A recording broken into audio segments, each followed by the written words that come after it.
khơi rừng mà mình đã thấy cả hai đây cứ chỉ thi li bờ mà chụp tơ dài cô ra quý hai xa cấp đi mà vắt xuống rơi thì khờ ba đầm mơ lấy tâm chỉ li cơ chỉ mà khen mi pa đời yêu đi khơi ôn mơ đi thật thủy gỡ hay thi li vơ cơ ninh đơ chúng ta cơ ni chỉ mơ chỉ pa thủy gỡ hani ri mơ tâm mơ ha cũng đi ba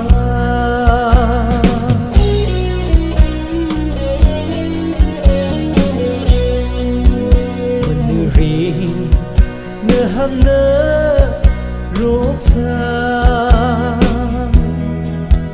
cái gì mà đây tâm chỉ thở ra thì khờ ba nằm mơ lấy xa thứ đờ tập hanin hụt đờ vợ ung su rờ thứ tâm chỉ mà vắt xuống rơi thì khờ ba đầm mơ lấy tâm chỉ li cơ chỉ mà khen mi pa nơi huy khơi ôn mơ đi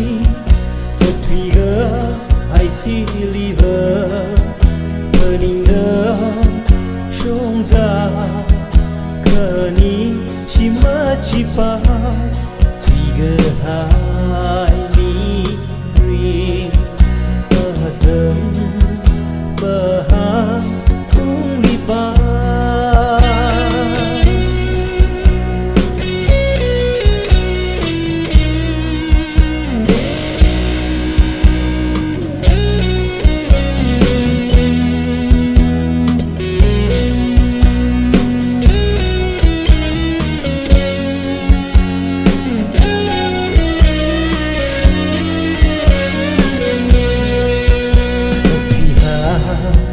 rỡ tâm nhìn chi một xa quy tuy bao cái chi cơ pa say cô rỡ vì đây như đây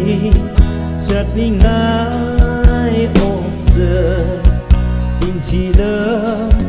ngờ cháy sẽ hai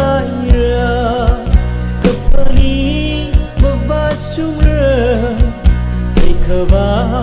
đầm mơ lấy tâm chỉ li cơ chỉ mà khen mi pa đời huy khơi ôn mơ đi thật thủy gỡ hay thi li vơ cơ ninh đơ chúng ta cơ ni chỉ mơ chỉ pa thủy gỡ hai